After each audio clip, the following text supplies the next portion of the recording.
हाँ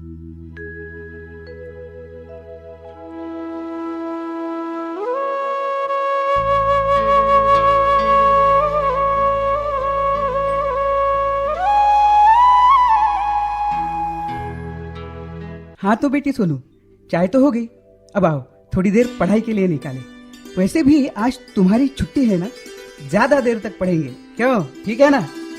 are you ready for that? हाँ पापा, मैं बिल्कुल तैयार हूँ, लेकिन आपसे एक रिक्वेस्ट भी है। रिक्वेस्ट? वो हाँ, क्या? बस दोपहर में खेलने कुछ वक्त दीजिएगा। मेरी सहेलियाँ तो छुट्टी के दिन खेलती ही रहती है। प्लीज प्लीज पापा। बस इतनी सी मांग मेरी बिटिया रानी की? मैं तो सोच रहा था तुम स्कूटी या मोबाइल की डिमांड करोगी। बेटी अब सिर्फ पढ़ाई, थोड़ी देर ज्योग्राफी की पढ़ाई करो, फिर खेल ही खेल। आज तो मैं और तुम्हारी मम्मी भी तुम्हारे साथ खेलेंगे, वो भी तुम अगर चाहो तो, नहीं तो सिर्फ सहेलियों के साथ ही खेल लेना। वाह पापा, आपने तो बहुत ही मजेदार प्लान बनाए हो। मैं आधा समय अपनी सहेलियों के साथ खेल लूंगी और बाद में अपने प्यारे प्यारे मम्मी पापा के साथ। बहुत मजा आएगा। मुझे अपनी गुड़िया रानी पर इसीलिए तो फक्र है। तो बुलाकर बताता हूँ मैं ये प्लान तुम्हारी मम्मी को, अर्थात मेरी अर्धांगिनी को। हाँ हाँ, क्यों नहीं, मैं बुलाने जाती हूँ। मुझे बुलाने जाने की कोई जरूरत नहीं। मैं किचन में खाना बनाते हुए आप दोनों की बातें सुन रही थी। चलिए, आज कई सालों बाद मैं भी अपने बचपन को जी लूंगी। चावल तो बन गए हैं और बस अब सब्जी बनाने की तैयारी करनी है। लेकिन पापा, आपसे एक शिकायत अब भी है। शिकायत? वो हाँ। क्या है? आप आगे से नहीं कहेंगे कि मैं आपसे स्कूटी या मोबाइल मांगूंगी। क्या करूंगी मैं इन चीजों का? मुझे अपना पूरा ध्यान अपना करियर बनाने में लगाना है पापा, अच्छा। ना कि बिगाड़ने में। और करियर बनाने में मुझे आप दोनों का साथ पूरा मिल ही रहा है, देख लीजिएगा।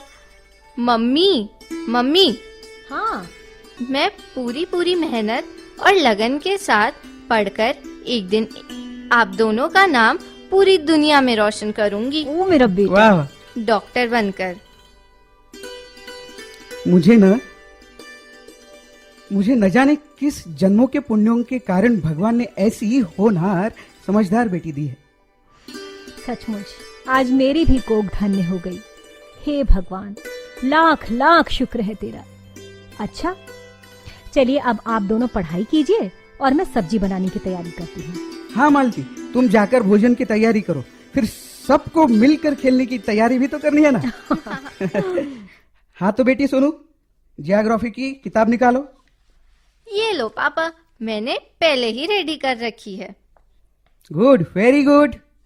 तो आज हम पढ़ेंगे, चलो, अमेरिका के बारे में, ठीक है? हाँ क्या तुम्हें मालूम है अमेरिका को और क्या कहते हैं? हाँ, अमेरिका को फॉरेन कहते हैं। बेटी, ये तो सब जानते हैं कि अमेरिका एक विदेशी मुल्क है। मैंने कल ही तो तुम्हें बताया था, भूल गई क्या? अरे पापा, मैं तो यूं ही मजाक कर रही थी।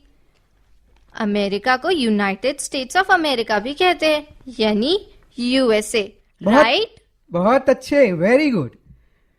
कुछ समय के लिए मैं तो समझ रहा था कि मेरा पढ़ाना बेकार हो गया। अरे नहीं पापा, मैं आपके पढ़ाने को कभी बेकार नहीं जाने दूंगी। कितनी मेहनत कर आप पढ़ाते हैं मुझे।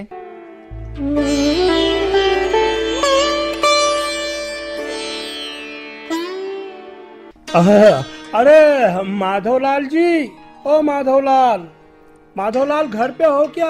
अरे आओ जुम्मन में आओ। बहुत दिनों के बाद तशरीफ लाए हो, खैरियत तो है ना? अरे भाई, बहुत दिन बाद कैसे? अभी 8 दिन पहले ही तो मैं यहाँ आया था ना। लेकिन आज तो रविवार है जुम्मन भाई, रविवार मतलब इतवार, समझे? हाँ, चलो इतवार ही सही। 8 में और 2 दिन जोड़ दो। लेकिन आया तो सही था कि नहीं? अच्छा, वो सब ठीक है, पहले ये बताइए कि कारोबार कैसे चल रहा है आपका? भाई, मैं इतनी मेहनत करता हूँ तो दिन दूनी रात चौगनी कामयाबी तो मुझे मिलती ही रहती है। अच्छा। और मेरा बेटा मजहर अभी 10वीं क्लास में है। जब मैट्रिक पास हो जाएगा तो उसे भी अपने साथ ले लूंगा। अभी तो उसके खेलने खाने के दिन है। हाँ वो तो है। अब छोड़ो भी इन बातों को, चलो शतरंज निकालो। शतरंज? हाँ खेलते हैं, लेकिन आज देखो तुम्हें किसी भी सूरत में मैं जीतने नहीं दूंगा माधवलाल। हाँ नहीं मियाँ, नहीं नहीं, आज नहीं, और कभी। बिटिया को पढ़ाना है, उसकी परीक्षा में केवल 10 दिन बचे हैं। उसके सभी पेपर हो जाने के बाद जी भर खेलेंगे जुम्मन मियाँ। अरे अरे उसके पेपरों से तुम्हारा क्या लेना देना भाई? हाँ स्कूल में तो पढ़ाती ही है, और बाकी कसर घर पे खुद ही पढ़कर पूरी कर लेती होगी ना बिटिया। हाँ और वैसे भी कौन सा कलेक्टर वलेक्टर बन जाएगी पढ़ लिख कर। अरे हाँ निकाह के बाद देखो भाई माधव, निकाह के बाद घर में बर्तन ही तो माजेगी क्या?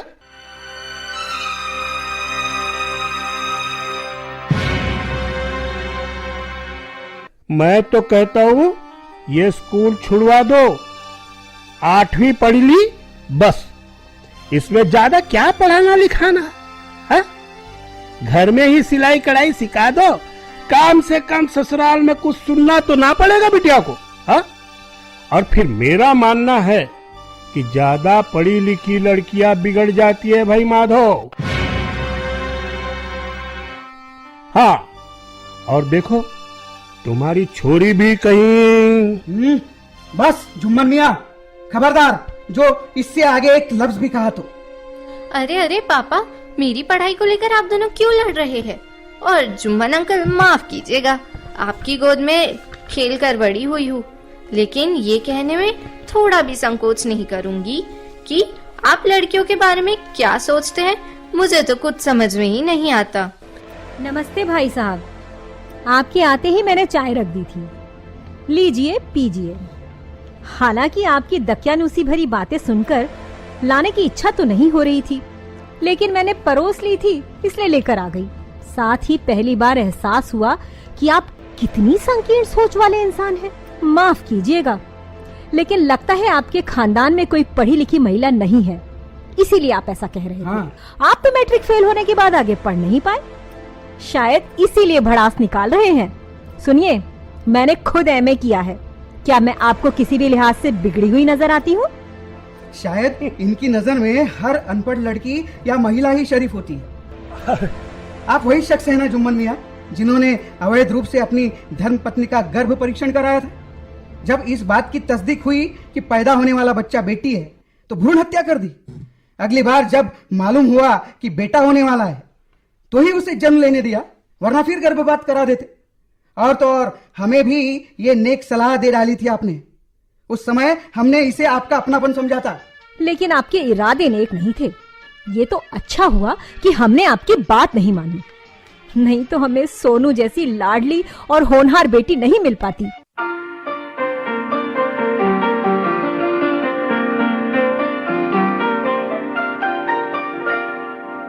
मम्मी, और मुझे भी आप जैसे महान मम्मी पापा नहीं मिलते। कितनी खुश नसीब हूँ मैं। जुम्मन अंकल, कभी आपने सोचा है कि आपकी माताजी अगर नहीं होती तो आप इस दुनिया में नहीं होते? वे भी तो एक महिला ही थी ना।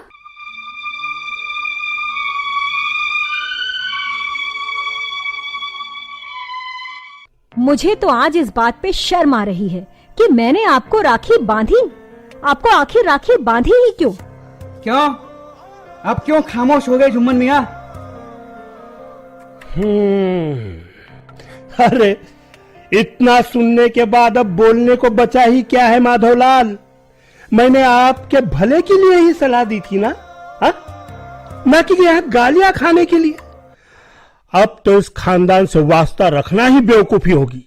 चलता हूं मैं, अब कभी इस घर में कदम तक नहीं रखूंगा माधवलाल। चाय तो पीकर जाइए जनाब, ज्यादा ठंडी नहीं हुई है। अरे लानत है ऐसे घर की चाय पर। दुनिया में ऐसे नीच लोग भी हैं जो नारी को जन्म नहीं देना चाहते, जिसने उन्हें इस दुनिया में लाया। शर्म आनी चाहिए ऐसे मतलब परस्तों को, जो नारी को केवल और केवल भोग्या समझते हैं। अब तुम अपना मूड खराब मत करो भाग्यवान। बेटी सोनू, हाँ। पढ़ाई बाद में, पहले खेलते हैं।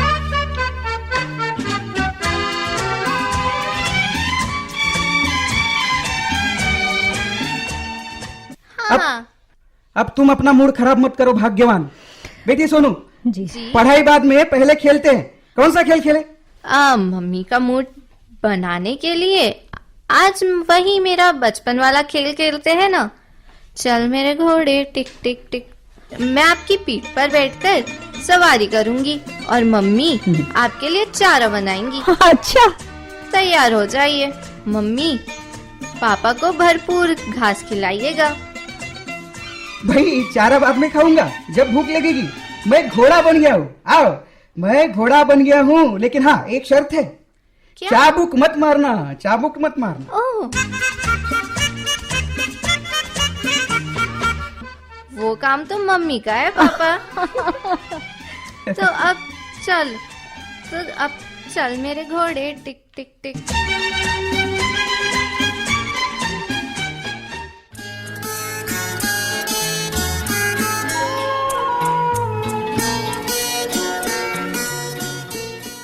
पापा, आज मेरा 10वीं का आखिरी पेपर है।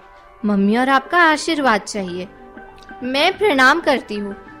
बिटिया रानी, कैसी बातें कर रही हो? याद है जब तुम 8वीं में थी, तुमने कहा था ना दोनों का नाम रोशन करोगी? कहा था ना? बेटी, तुम पहली कक्षा से अब तक हर साल टॉप करती आई हो।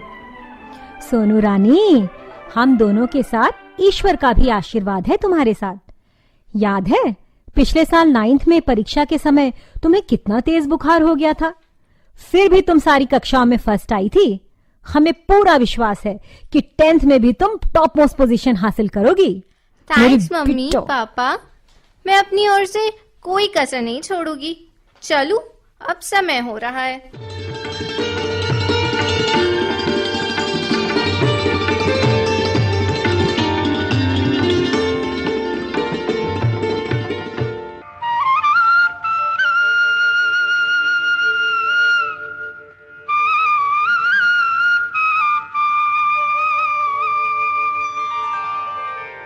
पापा, पापा, मम्मी, देखिए मेरा रिजल्ट आ गया है। मैंने 99.9% मार्क्स हासिल किए हैं। पूरे स्टेट में मैं फर्स्ट आई हूँ। ये रिजल्ट मेरी पढ़ाई का ही नहीं, आपके आशीर्वाद का भी है। नहीं बेटी, हमारी तो शुभकामनाएं ही थी। ये परिणाम विद्या की देवी माँ सरस्वती के आशीर्वाद और तुम्हारी अथक मेहनत का है। हे भगवान, लाख लाख शुक्रिया तेरा। बेटी के रूप में तुमने हमें अनमोल हीरा दिया है। मैं खुद ढेर सारी मिठाइयाँ बनाकर सब लोगों को बांटूंगी। हम जरूरतमंदों को भोजन भी वितरित करेंगे भाग्यवान। बिल्कुल। अच्छा बताओ बेटी, आगे क्या पढ़ने का इरादा है तुम्हारा? मैं साइंस लेकर 12वीं के बाद मेडिकल में एडमिशन लूंगी। मैं बहुत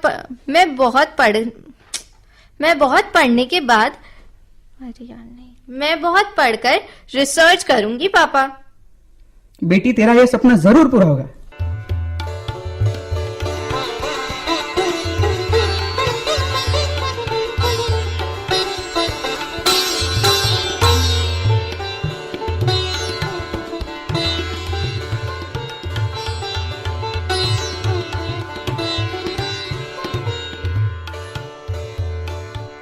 थैंक्स ऑल रिस्पेक्टेड पर्सनालिटीज। मुझे अपनी इस उपलब्धि पर तनिक भी घमंड नहीं है, क्योंकि ये अचीवमेंट मेरी नहीं, मेरे टीचर्स, मम्मी पापा की है, जिन्होंने बचपन से लेकर अब तक हर बात में मेरा साथ दिया। ये उनकी तपस्या का ही परिणाम है। मैं तो ये कहूंगी कि मेरे लिए मेरे पेरेंट्स भगवान का ही एक दूसरा रूप है। वे है माय फादर मिस्टर माधवलाल और मेरी मम्मी मिसेस मालती भारद्वाज। मम्मी पापा के साथ मेरे अब तक के गुरुजन भी मेरी सफलता के शिल्पकार है, जिन्होंने मुझ में आत्मविश्वास जगाया। Once again thanks to all.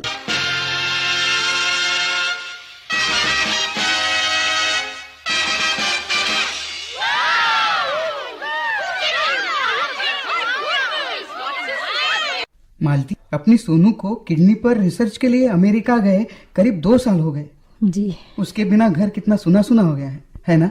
जी, वो तो है ही, लेकिन हमें गर्व होना चाहिए कि अमेरिका जैसे देश ने स्पेशल स्कॉलरशिप देकर स्टडी के लिए उसे इनवाइट किया। और सुनिए, अब 1 हफ्ता ही तो रह गया है उसके वापस आने में। मैं मां होकर खुद को संभाले हुए हूं। आपको भी धीरज रखना चाहिए। जरा सोचिए, उसने अपना वचन पूरा किया, हमारा नाम सारे संसार में रोशन किया। सो तो है ही। अब हम दोनों इंटरनेशनल फेम बन चुके हैं। सच।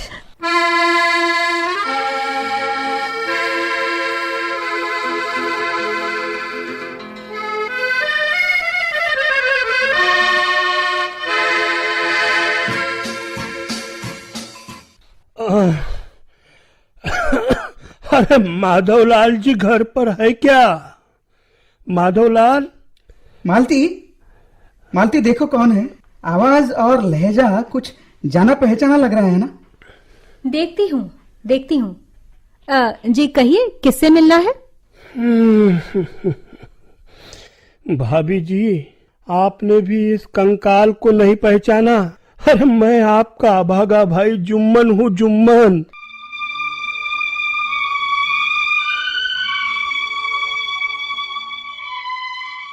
क्या? अरे आप भाई साहब, इस हालत में, लेकिन परायों के समान बाहर क्यों खड़े हैं? अंदर आइए। अरे सुनिए जी, देखिए अपने जुम्मन भाई आए हैं। अरे जुम्मन मियाँ, खैरियत तो है?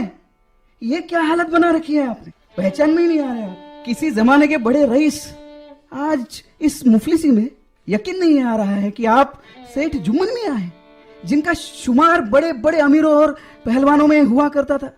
तशरीफ रखिए जुम्मन मियाँ। मालती, सबसे पहले तो ठंडा पानी लेकर आओ। जी अभी लाई। अरे माधवलाल, अब मैं वो जुम्मन नहीं रहा। अरे फकीर हो गया हूँ मैं, फकीर। यूं समझो कुछ ही दिनों का मेहमान हूँ मैं अब। क्या कह रहे हैं भाई साहब? लीजिए, पहले पानी पीजिए, फिर तफसील से बताइए। शुक्रिया भाभी जी। सालों बाद आपके हाथों का पानी पीकर सुकून मिल गया। दरअसल अगर मैं आपकी बात नहीं मानकर मैंने जिंदगी की बहुत बड़ी भूल कर दी भाभी जी। लक्ष्मी की हत्या कर दी। लक्ष्मी की हत्या एक शैतान को जन्म दिया। जिस बेटे पर मुझे फक्र था, नाज था, अरे उसी बेटे ने मुझे बर्बाद कर दिया। माधवलाल, अरे कितने लाड़ प्यार और अरमानों से पाला था उसे, उसकी हर ख्वाहिश पूरी की, लेकिन उस निठल्ले ने मुझे कहीं का नहीं छोड़ा। माधवलाल, कहीं का नहीं छोड़ा। गफलत में मैं आप लोगों से नाता तोड़ने के बाद मैं मुतमईन होकर हज को चला गया, मगर मेरी 5 वक्त की नमाज भी अल्लाह ताला ने कबूल नहीं की। माधवलाल, आज 1 हफ्ता हो गया मुझे वापस आने में। हज से आने के बाद माधवलाल, मेरी बीवी भी अल्लाह को प्यारी हो गई। और वापस आया तो देखा कि मेरे इस नलायक बेटे ने सब कुछ तबाह कर दिया। माधवलाल, वो निकम्मा तवायफों के चक्कर और शराबखोरी में इतना बड़ा कारोबार डुबा दिया उसने मेरा। अब क्या बताऊं माधवलाल। हाँ, यहां तक कि पुश्तैनी मकान भी गिरवी रखकर वो नामुराद किराए की कोठरी में रह रहा था। क्या बोल रहे हैं? खाने पीने का ठौर ठिकाना नहीं होने के कारण वो भिखमंगा बन गया माधवलाल। और मेरी यह हालत, मैं मस्जिद के एक कोने में पड़ा रहने लगा। क्या करूं?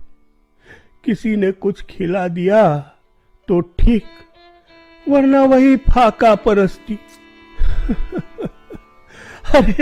अरे ये तो अच्छा हुआ कि हज यात्रा पर जाने से पहले मैंने अपनी दोनों बेटियों का निकाह अच्छे खानदान में कर दिया था, वरना ये लफंगा उनका भी जाने क्या हश्र कर देता था। पर जुम्मन मियाँ, आपने इतना सब कुछ हो जाने के बाद भी हमें कुछ बताया नहीं। माधवलाल, अरे किस मुंह से बताता मैं तुझे? किस मुंह से? क्यों क्यों भाई साहब, क्या हम आपकी कुछ नहीं लगते? नहीं नहीं भाभी, बात ये नहीं है भाभी जी। सच तो ये है कि बर्बादी के बाद मुझे सबसे पहले आप ही लोगों की याद आई, लेकिन पछतावा होने के कारण मैं हिम्मत ही नहीं जुटा पाया भाभी जी कि एक दिन अचानक पेट में तेज दर्द होने पर लोगों ने मुझे एक खैराती अस्पताल में भर्ती कर दी। लेकिन वहां के डॉक्टरों ने भी जवाब दे दिया, इसकी दोनों किडनियां खराब हो गई, ऐसा उन का रिपोर्ट आया। अब कुछ नहीं किया जा सकता। बस मैंने सोचा कि मौत से पहले मैं आपसे एक बार मिल ही लूं। क्या कह रहे हैं? और किसी तरह चला आया अपने परिवार, अपने भाई से मिलने। ओ भाई साहब, ये तो बहुत बुरा हुआ आपके साथ। अच्छा ये बताइए, आपका बेटा आजकल है कहाँ पर? नाम मत लो उस नामुराद का, वह दोजख की आग में जल रहा है। हद से ज्यादा शराब पीने के कारण वो कुत्ते की मौत मरा। अरे उसकी लाश को दफनाने तक कोई नहीं आया माधवलाल। म्युनिसिपालिटी वालों ने उसे लावारिस करार देकर जला दिया। कमबख्त मुझे बर्बाद कर चला गया।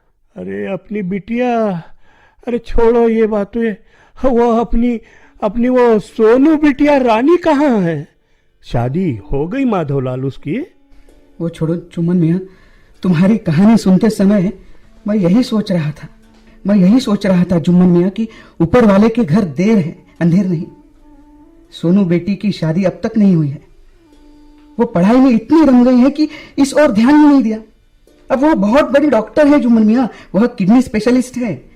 अमेरिकी यूनिवर्सिटी ने उसे विशेष स्कॉलरशिप देकर किडनी रोगों की रिसर्च के लिए आमंत्रित किया था। इसलिए न तो तुम्हारी हज यात्रा बेकार गई और न ही 5 वक्त की नमाज। क्या बोल रहे हो? हाँ अच्छा,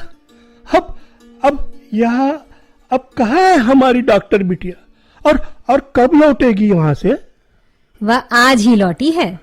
हम लोगों से ढेर सारी बातें करने के बाद लंबे सफर की थकान उतारने के लिए सोई हुई है। रुकिए, अभी जगाती हूँ उसे। ओ, मुझे जगाने की बात कर रही हो मम्मी? देखो मैं खुद ही जाग गई। पर ये अंकल कौन है?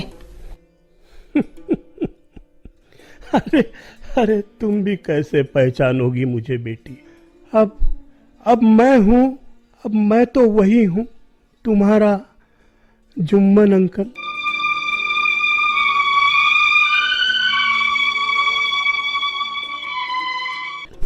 क्या जुम्मन अंकल? अरे हाँ, याद आया। लेकिन आप तो...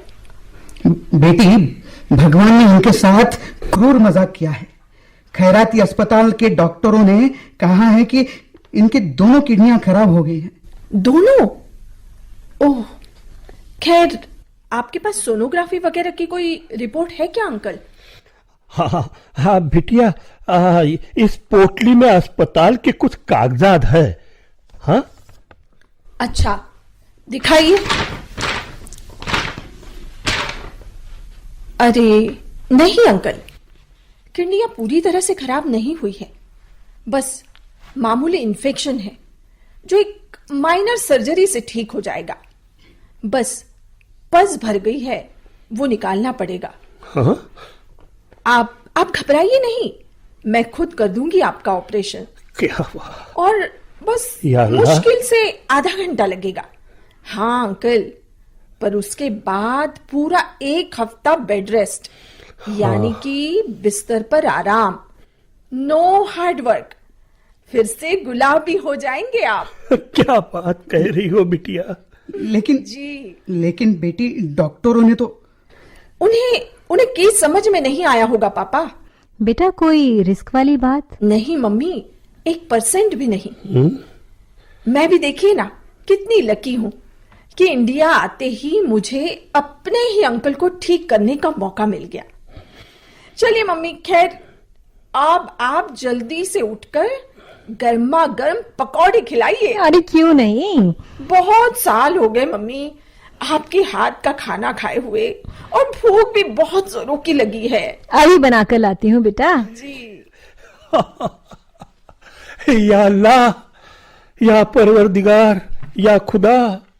अरे अरे मुझे क्या पता था कि यहाँ आते ही मुझे एक नई जिंदगी मिल जाएगी। हाँ सोनू बिटिया रानी, तुम तो मेरे लिए देवी हो, देवी। नहीं मियाँ जुम्मन, इसे देवी नहीं दिव्या कहो, दिव्या। सरस्वती की अनन्य उपासिका दिव्या। हाँ, दिव्या।